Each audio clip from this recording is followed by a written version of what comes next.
All right, we're gonna start up here at the tongue of your unit. On the top of the motorized tongue jack, you do have a port for a manual crank handle that I'll show you when we get to the side, door side compartment. You've got two switches on the front. One is gonna be the light that turns it on so you can hook up and disconnect in the dark. And the other one is the button that's gonna raise and lower your tongue jack. Up is gonna raise the tongue up, down is gonna lower it. Down below that, you do have a 7-way and a saddle. What this is, this hooks up to your vehicle and allows you to get your running lights, your brake lights, and your reverse lights and all that good stuff on the back of your unit. Down here, you have your 2 tow chains that are gonna connect to the vehicle to give you a secure connection to the vehicle. And, where's it at? There it is. You have an emergency breakaway cable that's gonna connect to your vehicle. Same spot that the tow chains go to, just not attached to the tow chains. And what this does is if for whatever reason this comes unhooked from your unit, this is gonna pull your emergency brakes and your brakes are gonna lock up so that way it doesn't go rolling back down the highway. Behind that, you have a cover that's gonna have 2 20-pound propane tanks in it. They are fed into the unit with an auto change regulator. Oh, there goes your battery box cover. We'll go over that while we've got it open. So you do have a 12-volt battery here. This is gonna be what is supplying the power to your unit, along with its battery disconnect back there. So if you ever wanna store this thing away and you don't want it to draw power from the battery, you'll go ahead, you'll turn that from on to off, and off is down here, and that'll cut power from the battery to the unit. Back up to the propane tanks. They are fed into the unit with an auto change regulator. This will turn red when the propane is off, and it'll turn green once you open your tank. There's an arrow that's going to designate which tank it's pointed to, so that way when one gets empty, you can flip this knob to the other tank, open it up, and you can take this tank off and you can replace it. We'll come over here to the side of the unit. You've got your tire loading information sticker along with your manufacturing sticker that's going to have the model number, the date it was produced, the VIN number, and your tire information here, which is your PSI and all that good stuff. Down in the side compartment here, this is a pass-through. You do have your manual crank handle for your jacks over here. This is a 3/4 inch socket, and it's gonna fit over this, and this will allow you to crank up and down your stabilizer jacks. You do have the quick drop stabilizer jacks on this, all 4 of your... And we'll be giving you a video for those? Yep. All 4 of them are that way.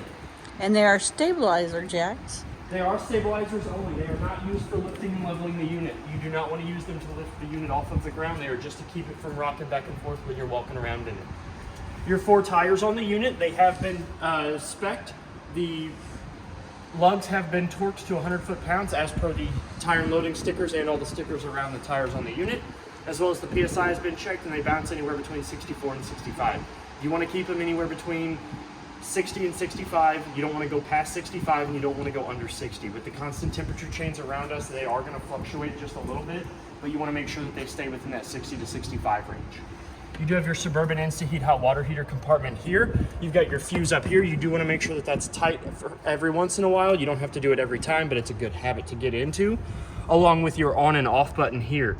I is for ignition, O is for off. That's the easiest way to remember that. If you're gonna store this thing for a while, you do wanna come out here and turn this off, but if you're gonna be using it every weekend, every other weekend, you can go ahead and leave that in the on position. You do have your pressure release valve here. If you ever wanna see if there's water in your tank, you just give this a brief tug, water will come out, and that's perfectly fine to let that water sit in there. It's designed to be that way. Next to it, you have your city water connection, which is where you're gonna hook your hose and regulator up to, and you'll never have to use the water in your fresh tank, or you won't ever have to turn your water pump on. This automatically pressurizes all the lines in the unit.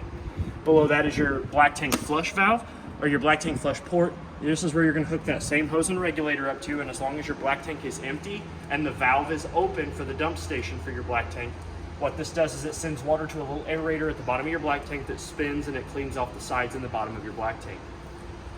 Down below all of this, you have your sewer connections. You've got your black tank handles. You've got 2 black tank handles, so in order to drain your black tank properly, you're gonna wanna pull this one and then this one, because if you just pull this one, it's gonna get stopped up there. And then you've got your gray water holding tank, which is gonna be your kitchen sink, your bathroom sink, and your shower. So the order of operations are pull your black tank valves first, let that run for a little bit, and then pull your gray tank. If you reverse that, you're gonna end up with bio waste, like human body waste stuff, fill in this, and this gray tank kind of helps clean that out when you're done with it. And then when you're done draining your tanks, you do want to make sure that the cap goes over there, so that way, for one, you don't get anything that tries to go up in there, or it stops it from leaking while you're on the road. Back behind us, you do have your 30 amp short cord that's plugged in. That blue light means that it is wired correctly. In order to withdraw the power cord from the unit, you're gonna make sure this ring comes all the way back up against the yellow rim. That's counterclockwise. You're gonna give it a quarter of a turn counterclockwise, and you're gonna pull the cord out. To plug it back in, you're gonna line up the L-shaped prong on the inside of the outlet with the L-shaped outlet on the inside of your cord. You're gonna push that in, you're gonna give it a quarter of a turn clockwise, and then you're gonna turn this ring here clockwise until it creates a nice tight seal. What that ring does is it creates a watertight, a dirt tight, and a bug tight seal, so that way nothing gets in there and causes a short in your connection, causes your wires to get weird. And then when you're done, when you do not have it plugged in, you do wanna make sure that this cap is down over the outlet, because it also creates that same seal when it is not plugged in. And you've got your cable and satellite hookups here. Yep, this is for if the park or campground that you're staying at is providing you with those TV services. You go from their outlet to this outlet with your coaxial cord, this being your cable and this being your satellite. So if they're providing you with cable, you'll hook up to this one. If they're providing you with satellite television, you'll hook up to this one. You do not need to hook up to either one of these to get antenna. On the back of your unit, you do have a Lippert on-the-go ladder receiver. That's where you're gonna hook that extendable ladder. And then that's gonna allow you to have roof access. We do sell those extendable ladders in the store. And you are prepped for a Furion backup camera if you wanna purchase one of those, which we have in the store. You'll take that plate off, you'll put the camera on, you'll plug in the connection, and you should be good to go. You do have a license plate bracket here on the bottom of your right turn signal. And then you do have your 3 out of 4 stabilizer jacks, which again, there'll be a video attached to this that'll have how those quick stops work. We'll come down to the side. You do have two speakers that are connected to your sound bar on the inside of the unit, so you can play your music on the inside or the outside or both, and we'll get more into that on your radio. Your 2 tires here, they've also been spec'd. The lug nuts have been torqued to 100 foot-pounds, and the PSI is, like I said, sitting right anywhere between 61 and 65. Your furnace vent here, cold air goes in the top, hot air comes out the bottom. This does get hot enough to curl hair on your arms sometimes. So if you've got your little one out running around and he's doing his thing, you can go ahead and tell him to, or just watch him around this, because it does get hot. Another good investment is the mud dauber screens. They are little dome screens that will fit over each one of these vents, and they'll keep mud daubers from getting in there, building nests, and inviting all their buddies. For some reason, they love the smell of propane. I don't know why, but they will get up there and they will build big old nests, and it's just a bad day. You have your outside sprayer port, which the hose is in the side compartment on the door side. It's got 2 little teeth on it that will fit into the 2 little knobs that are in that thing. And you'll turn it, and as soon as you get that turned on and locked into position, if you either have your water pump or you're connected to city water, that will immediately pressurize and you'll be able to use it. You have an outside TV coaxial port, so whatever services that you are getting on the inside of your unit, whether it be satellite, cable, or antenna, you hook up your coaxial cord to this, and then your TV out here, and you'll get whatever TV services are in the unit out here. You do have a GFCI protected 110 outlet out here for hooking up that said TV. In this door here, so I'm gonna go ahead and unlock your outside kitchenette. So to unlock these slide locks here, it is the gray key on your keychain. It's also gonna have a G391 on it. So that's what's gonna unlock and lock this slide lock right here. Now that that's unlocked, we'll go ahead and open this up. It does have a magnet latch up here by the handle to keep this up while you're outside using it, so you don't have to worry about it falling down and hitting your head. Your outside griddle is locked in its slide drawer right now. You'll lift up on this red tab. That'll pull this out. You'll take your LP Quick Connect hose. You'll take the silicone stopper off the male end. The male end will come down to your LP Quick Connect down here. You'll slide back that black plastic ring. You'll push the male end in until that black slides back flush, just like it was before the hose was connected. You'll turn the valve on the bottom. When the valve is parallel with the quick connect port, that means that propane is now flowing from the tanks to the hose up into your outside griddle. And then the back of the hose is already connected to the griddle. And in order to light your outside griddle, you will push in on the tab or on the knob. You'll turn it just a hair to light. You'll hear gas escaping. And I'm gonna remove this so I can show you what lighting this looks like. I'm not gonna, it probably won't light the first time, so I'll just show you that the striker is down here. So you'll hold it in, you'll hear gas escaping, and you'll turn it. And then that spark there, once you hold that down for a little bit of time, you'll get enough gas in that burner element.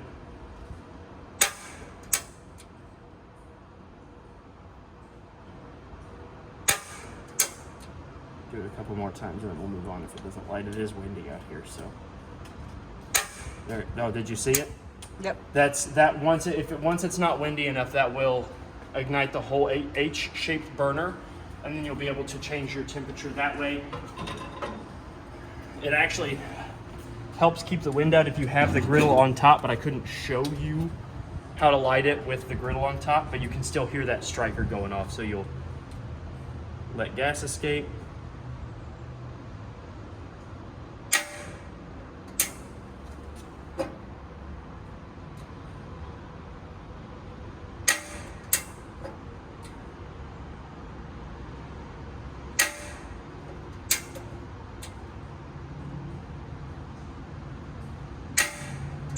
One more time. No. But once it's not windy, that does light. I checked it yesterday. The griddle got nice, good and hot. I threw some water on it and it did boil it pretty quickly. So we'll go ahead, and to turn your quick connect off, you will first turn that valve to where it is perpendicular with the hose, because if you try to leave this on and disconnect, there's actually a stopper on the valve itself that keeps this ring from disconnecting while there's propane being in use. You'll slide back on that plastic ring, the male end will come out. You always want to make sure that you stop back up your ends, because propane does come out of both of these ends. And again, those mud daubers will love that. You don't know how many times I've pulled those stoppers off and there have been mud dauber nests in there from people not putting them on all the time. So you really don't want to have to deal with mud daubers when you're trying to cook. And then you'll slide this back into its little place. Get my wrist, watch out from underneath there. Lower the lock, and you're good to go. You do have a 12-volt fridge that only operates when it is plugged into the unit. I don't know why I said 12 volt, it's not 12 volt. It's 110. 110. And then you do have a temperature control knob there, 7 being the coldest, 1 being not so great cold.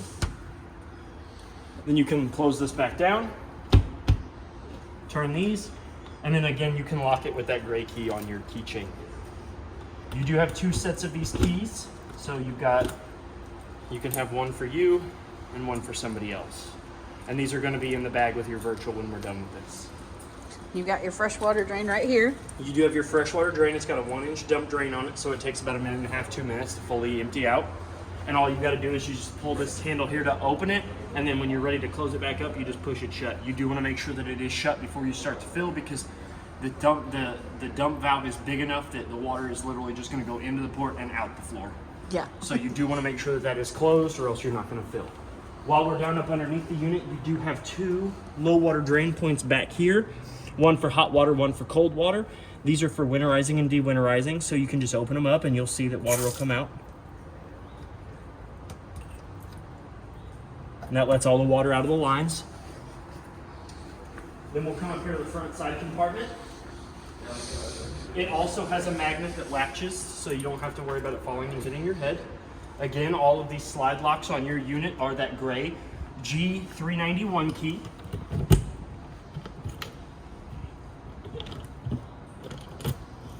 Magnet will latch it up. The back side of this door, when you fold it up, it is dry erase, so you can write down what you have stored in here. You can write down things you need to get while you're at the campsite. You can let your little one doodle and draw, all the good things. This is your manual crank handle for the tongue jack. You'll lift up that silicone stopper. This will sit down on place on that bolt, and you'll use this to raise and lower your manual your tongue jack if for whatever reason the motors give out, which we hope it does not. This is your outside sprayer hose. Those are the 2 little tabs I was telling you about. There's 2 little square tabs on both sides. That'll fit in, and then you'll turn this clover-shaped knob here to where it locks into place. It's only about 1/4 of a turn. And then you do want to make sure that your threaded end here and your threaded end here are tight, because water does escape out there if you don't make sure that those are tight.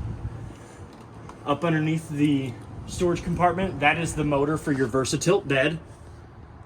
It's kind of hard to see. It is rather gloomy outside today.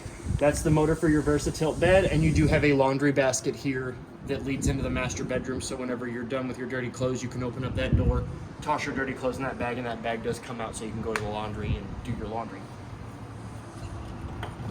So now we're going to go inside the unit. I'm going to show you how to use your entry steps. You do want to make sure that the door is as far open as it can get. There is a awning arm there, so it can't get flush against the unit, but leaning up against the awning arm is fine.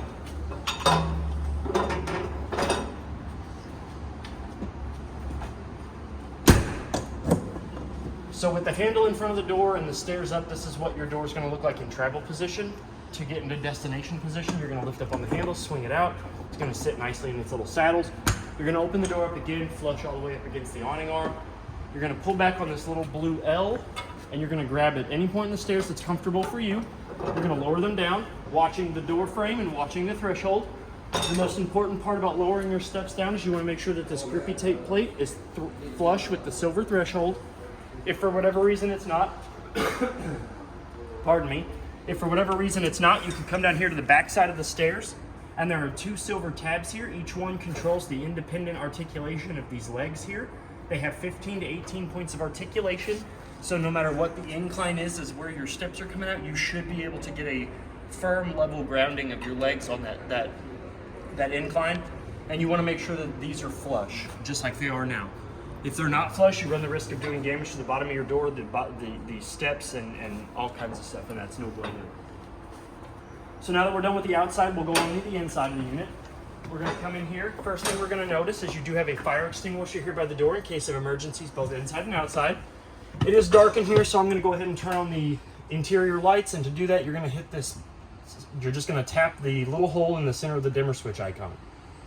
That's going to turn on all your interior lights. On the note of the interior lights, they are all push button. So say this one's off. Now it's not going to work with the interior light switch. You do need to make sure that they are in the on position. The dimmer switch also has a second function. If we hold the button, they'll brighten and then they will dim. So if you want mood lighting, you can do it that way. We're going to start at the top here now that we've gone over the lights. This is your solar controller. This is going to tell you the voltage that the converter's putting out, the voltage that the solar panels are putting into the battery, and the temperature of the solar panels on the roof. It's going to give you those 3 pieces of information back to back to back. And then that way you never have to cycle through any menus or anything. It also tells you the level of your battery there with the little battery icon. And then below that is the control panel for your unit. You've got 4 buttons here. You've got your battery button, which is going to read off the L, F, G, and C. It is plugged in, so it's going to read all 4 lights. Your fresh tank is going to read off of the empty 1/3, 2/3 full. If we press that, it should show empty. The black tank is also going to show on the E 1/3, 2/3 full, and so is the gray tank. The black tank is going to be your toilet, and the gray tank is going to be your kitchen sink, your bathroom sink, and your shower. The red button here on the first line of 3 is your water pump, so you'll flip that up, you'll engage it. That'll pressurize begin to pressurize water from your fresh tank through the lines to fill all your lines so you can use the water from your fresh tank. This next button here is going to be the awning lights that are going to run the length of your awning. And then the button next to that is going to be the lights that illuminate not only the LED string on the top of your slide, but also the LEDs at the bottom of your fireplace entertainment center. The next button here is going to be your awning. When you're running your awning out, you do want to make sure that your front door is not pressed up against the awning arm. You do want to make sure that it is semi-closed. And if we run that out, I'm going to run it out as far as I can go. I am up against the side of the building. And it is rather windy, so I don't want to run it out too far, but I want to run it out just enough to show you. So if you look at the awning arms themselves, they have 2 bottom arms on the 2 center support arms. That bottom arm is your pivot arm. You can manipulate that arm to create a steeper pitch on the rear of your unit awning or the front of your unit awning. That'll allow either the rain to go off the back or go off the front, or if the rain is coming down and you want it to go off the front of the awning, you can manipulate both of those pivot arms and it'll go off of the front. It'll create a steeper pitch on the whole awning in general in the front. Now, the thing about your awning is it is one of the most expensive repairs on your unit, so when you're not using your unit or you're going to step away from it for a while and your awning is out, you do want to make sure that you bring that back in. It doesn't take very long at all. You just hold on the up arrow if your awning is out, and that will retract. Now, on the topic of extending and retracting your awning, you can extend your awning by pressing the down arrow on the switch. But when you get to the point to where you see the tube, the bare tube, and the canvas for the awning that's coming from the unit is on the top of the tube, you do want to stop. There's a skirt that will hang down, and you want that skirt to hang as straight as possible, and that's going to provide you with the optimum amount of slack in your canvas awning. But it is important that you do bring it back in when you're not using it, because a stray stick, a strong gust, anything that can do damage to that canvas will, and it's like a magnet. It will attract loose branches, it will attract a strong wind. You just really want to make sure that you bring that back in. This next button here is your slide. That's going to control your Versa Lounge dinette / sitting area slide. That's going to bring this slide in and out. It is on a motor system, so when it does come all the way in, you're going to hear it make this god-awful chunking sound. That means that you need to stop letting your awning come in. That means that the motor has no more teeth on that track to go in, and it's going to make the same sound when it goes out. It's going to go out, it's going to seat itself, and then it's going to make that chunking sound. And you're going to be able to know that that means it's time to let go. The next bottom control panel here is your Suburban InstaHeat hot water heater.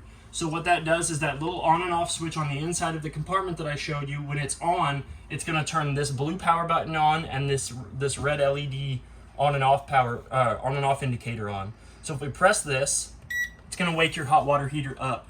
Right now it's showing that the output temperature is 64 degrees. And it's showing us that the set temperature is 122. Now there is no water in the unit, so I can't show you the 3 symbols, but there are 3 important symbols that we've kind of already touched base on. That is the shower here, there's a fan in the middle, and there's a flame icon. All 3 of those symbols need to be illuminated and lit and running for you to get hot water. The shower means that it is drawing water through the hot water heater. The blower means that it is heating that hot water heater. The flame means that you do have propane running to it to light the element. So what it does is it sucks water in, it heats it up super quick, and then it shoots it back out. So you need to have all 3 of those symbols. Those 3 symbols indicate intake, process, output. That's what those 3 symbols mean. And to adjust your temperature, you have up arrows and down arrows. It does go in increments of 2. So if you like your water at 119 degrees, you do have a Celsius and Fahrenheit button, so if you prefer Celsius over Fahrenheit, you can easily change from those.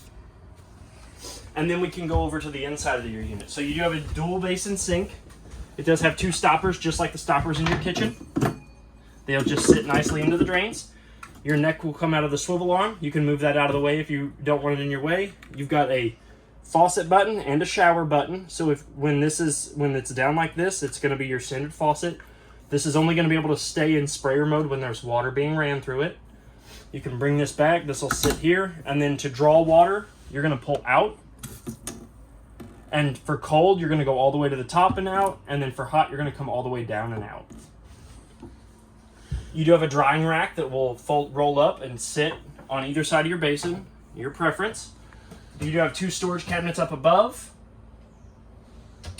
You have your Furion glass spin top microwave, just like the microwaves in your home. It's got a glass spin top, all the same features as the microwaves in your home, unless you've got a fancy convection microwave. Your glass top stove, this glass top cannot be cooked on. It does get hot, but it does not transfer heat enough to cook or boil water. So you do want to make sure that this is lifted up into the backsplash position before you go to light your stove. To light your stove, you're going to press up on this. Your 5 dials are going to illuminate. This is your striker knob. As you can see, the arrows indicate which way to turn it. You're going to push in, your light's going to dim, you're going to go to the flame, your light's going to turn red, you're going to turn that striker. Your stove's going to come on. You're going to hold that for about 3 to 5 seconds, let go, and then you can adjust your temperature to the desired dot setting. Your pilot light will then go out when it's in off, and that works the same for all 3 of these knobs here. This is that burner, this middle one is this burner, and then the right burner is the right knob. To activate your stove, you're going to push down on the switch. It's got 3 modes. It's got up for stove, middle for off, down for oven. That's going to turn your knob lights back on and your oven light on. You're going to open the door. You're going to push in on this knob. You're going to turn it to pilot light. You're going to turn that striker knob. You're going to turn this until that pilot light lights. But because that gas valve is further away than the burners are, it might take a second for that propane to, there we go. Once you've got that lit, you're going to hold that for 3 to 5 seconds to make sure that that pilot light is good and engaged. Then you're going to let go of that knob and you're going to adjust your temperature. As soon as you get it to the desired temperature, that runner's going to light up with blue gas and blue flame.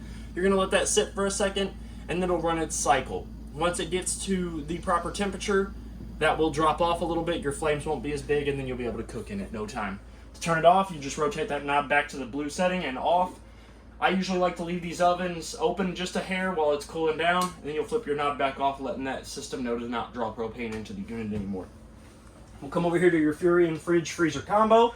It is a full-size fridge. To open up, you're going to push up. The freezer door doesn't have an indicator, but there is a little handle in there that you need to depress in order for the latch to come loose. You do have a nice cold freezer. I think it got down to like 2 degrees.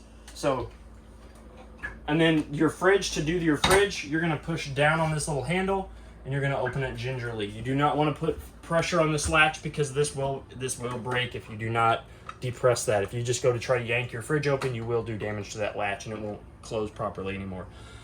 You do have an indicator dial there for your temperature on your fridge. The bigger the dot, the colder your fridge is going to get. Down below that is the furnace vent. That's going to be where the exhaust from your furnace comes out at. Not the bad exhaust, but like the excess heat. The furnace is actually going to push all of the heat out through those black louvers, but this is where the backside of the furnace is at, so you really don't want to store anything there because it's going to try to suck in air to help cool itself down. Speaking of furnace and air conditioner, you do have your thermostat here. It's a Coleman Mach, so it's got a dial and a mode indicator, so you're going to press in on the dial. It's going to wake it up. You're going to press in again to go to mode select. Right now it's in off. So you've got off, cool, heat, and cool and heat. So we're going to go to cool. So your cool functions are high auto, high, low, and then back it cycles through. You never want to put your air conditioner on cool low or cool low auto because it runs the risk of freezing up your compressor. It's going to build up enough cold air, but it's not going to push out enough cold air. And that cold air's got to go somewhere, so it's going to freeze up your compressor and it's going to cause your air conditioner some problems. So if we turn this back off, heat is going to give you one option. It's going to allow you to change the heat. And then cool and heat, and we're going to turn that off. I don't want the furnace on. But cool, so what cool and heat does is you can set it, so say you want your camper to be at a 70 degrees. We'll just use this as an example, 70 degrees. Cool and heat mode will not let it get below 70 degrees or not let it get above 70 degrees. It will keep it at a standard temperature and it will keep it at that temperature. So your furnace will kick on and your AC will kick on to kind of help keep it at that 70 degrees. It's like playing a game of hot potato. So we'll come into your cold potato, whichever one it needs. So we'll come into your bathroom. You do have a light switch here for your light in the bathroom. Turn it on. It is a push button light, so it does need to be in the on position, just like the lights on the interior of your unit. It does have a button in the center to turn it off and on. You have a vent fan up in the ceiling, so if we turn your dial clockwise, it'll open your vent, and then there is a black button here to open up that vent fan, so that way you can suck all that risky business out of here. Counterclockwise will lower your vent. Now I will warn you, there is no vent covers over here, but you can purchase those from the store. So if you do open this up and it is raining outside like today, but luckily we're under a covered building, if you open this up out in the outside and it's raining, you will get wet. So down below that, you do have a 2-portion valve toilet. So if you put your foot down halfway on the valve, water will fill the bowl. If there was water in there, it would be coming out, but you saw the little drop. And then if you floor it, it goes out of the black tank where it should belong. You do have your master GFCI outlet here that's got a test and reset button. All of your outlets that are going to be around water or an extreme heat source are going to be GFCI protected, so that way if they do trip, they're not going to short out your entire camper. You just come in, you hit the reset button, and it should reset that breaker for you. You do have a medicine cabinet on the inside of your bathroom mirror. There is a latch. There's an elastic band here, so when you close it, there's a little L-shaped bracket that you'll slide that in. And that's how you're going to lock that medicine cabinet for travel position, because if not, it runs the risk of opening up and all your medicine kind of scattering out all over the floor. You do have storage down there for hand towels, shower towels, whatever kind of towels, whatever kind of things you need. You have storage underneath there. You've got hot on the left, cold on the right, and you've got a friction stopper. It's just going to sit down in that sink and keep the water from going anywhere. The shower's the same way. You've got hot on the left and cold on the right.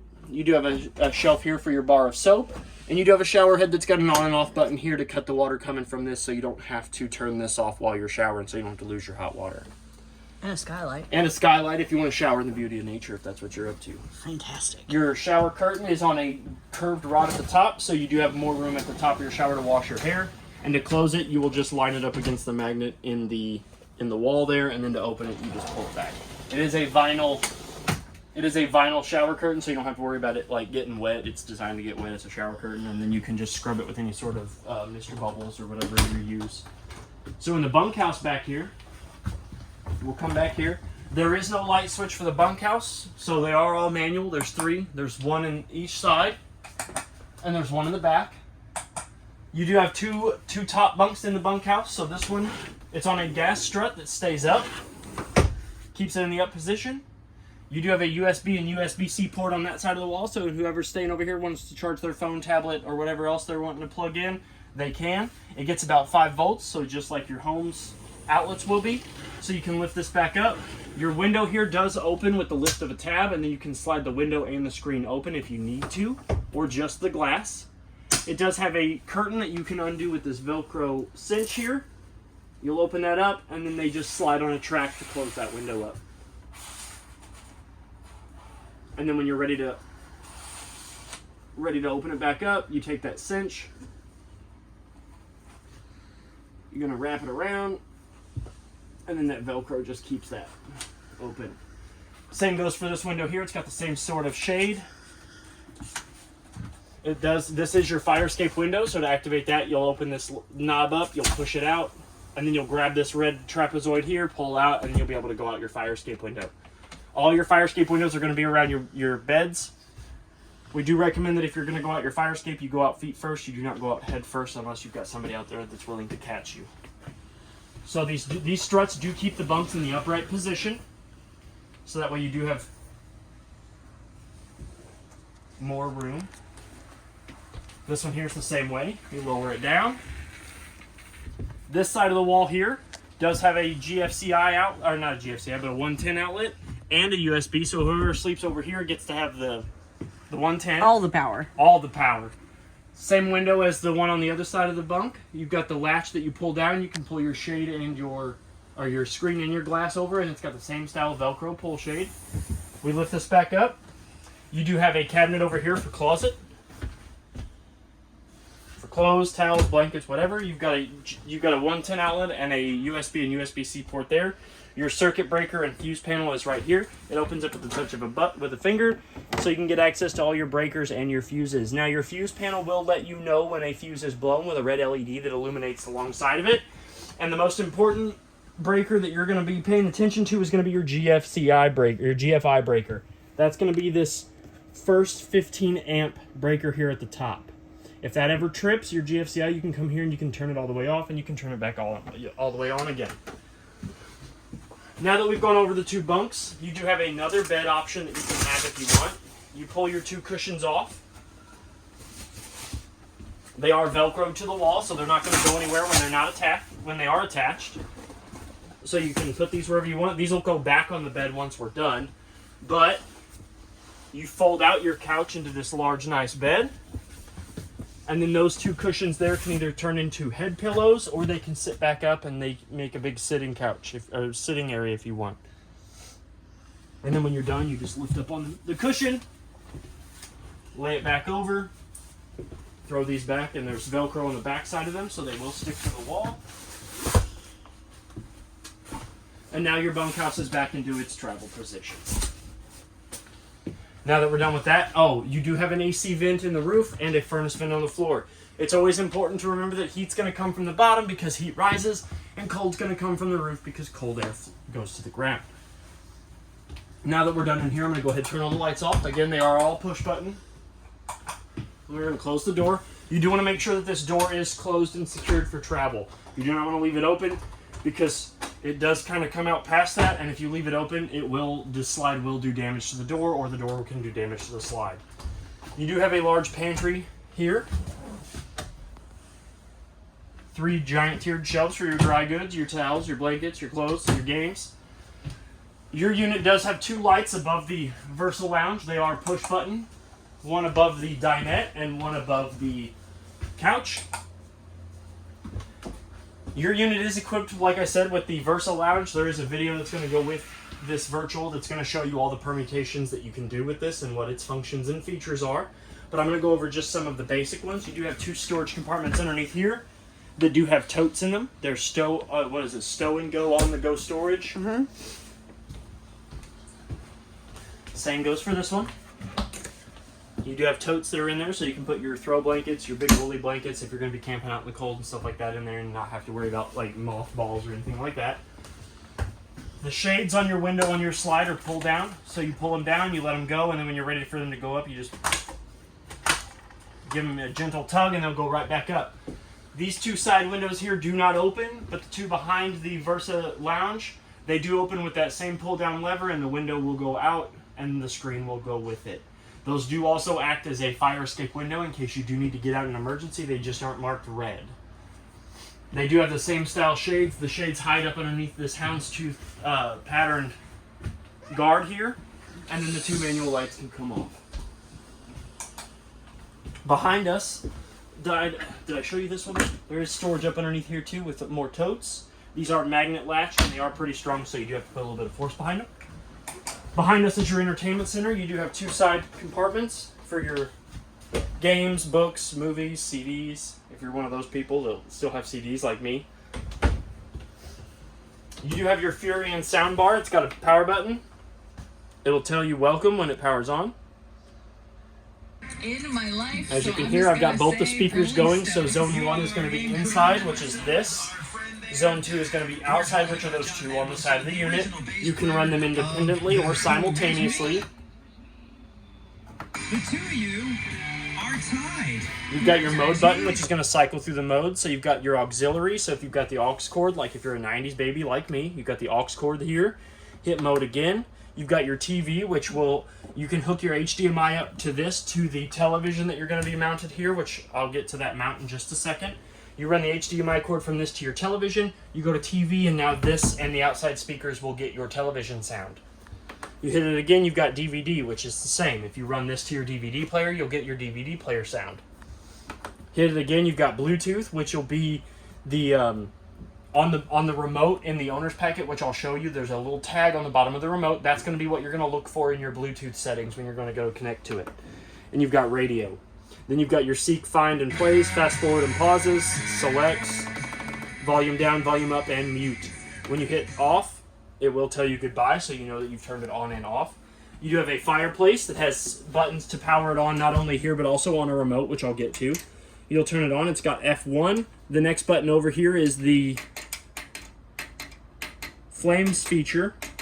The next button over is going to be your lower feature. You do have a timer button, or your thermostat button, which is going to be no heat, low heat, and high heat. So you've got 0, low, and high. We'll turn that back off. And then you've got your timer button. So your timer button is going to go from 0 hours, which means it's never going to go off, to 30 minutes, to 1 hour, all the way up to 9 hours. And then it'll go back to 0 hours, which means it will never turn off and never turn back on unless you manually turn it on and turn it off. Up above that, in this little crevice here, you do have a hole, so you can run your cords down into it.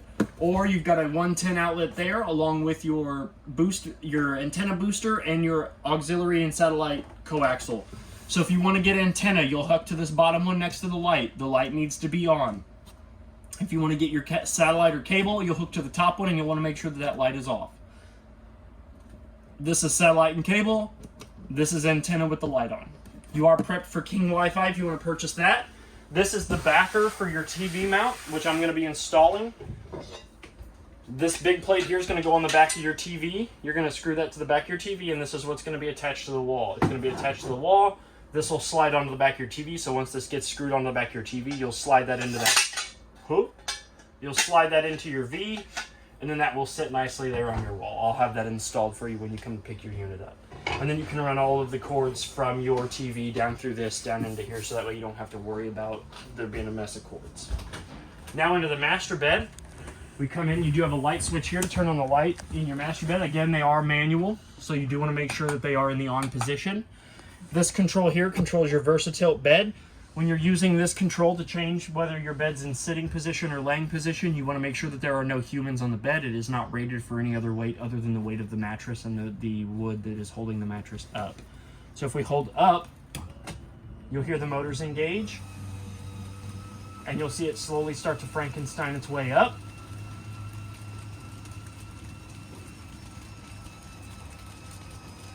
It's alive!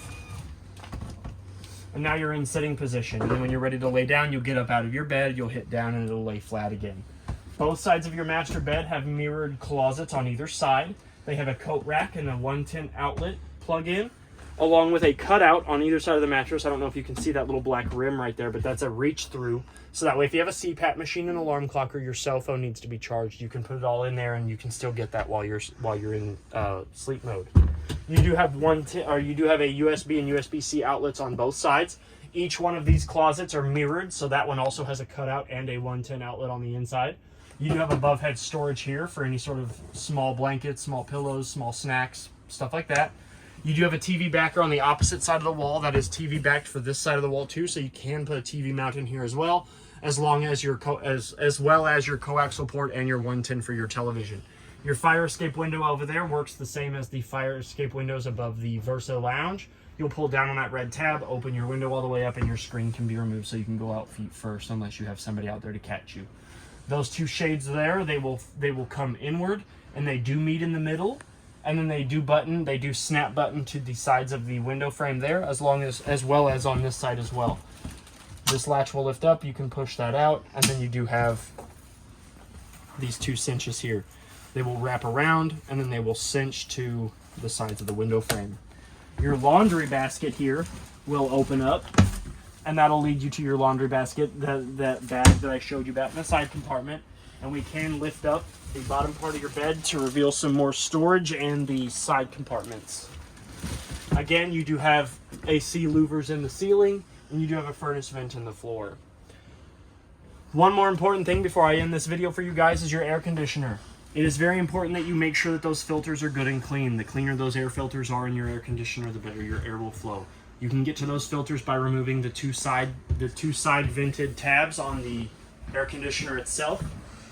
They just push in with friction. You put one finger here and one finger here, and you push in. You'll put some slack onto it. This will come down, and you can pull those filters out. They can be washed under just water, warm water, cold water, however you prefer. And I've even had some people say that they can rub essential oils on them, so that way your air conditioner smells like lavender or whatever else. I know you have a young child, so you can put the essential oils in there, and maybe he'll go to sleep like mine do. They love lavender, love it. But I think that pretty much covers everything other than the remotes. So your user's packet is in here with all of your information on your appliances and your unit itself, and you have your two remotes. Your fireplace remote has the power button, the temperature button, the timer button, the rock light button, and the flame light button. Then you have your stereo remote, which has power, volumes, your zones, your seek and finds, your numbers for if your phone's connected to it, and your mode and select. And then this long number here is what you're going to look for when you go to Bluetooth connect your phone to it. Other than that, I think that pretty much covers everything on your unit. Thank you guys for coming in and shopping at Parkland RV. Happy camping and good luck, and thank you. Bye.